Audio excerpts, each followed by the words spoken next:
How to apply for MoneyRabbit physical card. Log in to MoneyRabbit app. Click on Wallet icon in the Quick Action bar. To apply for physical card, you must first activate your MoneyRabbit wallet.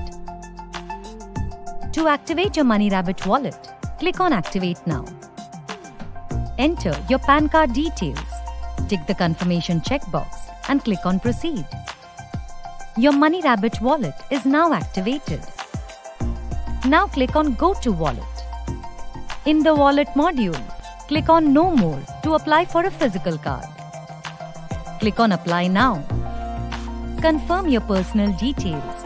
Tick the checkbox and click on Confirm. A nominal fee is charged for physical card. Choose a payment method to pay the fee. You can pay via MoneyRabbit wallet, debit or credit card or net banking.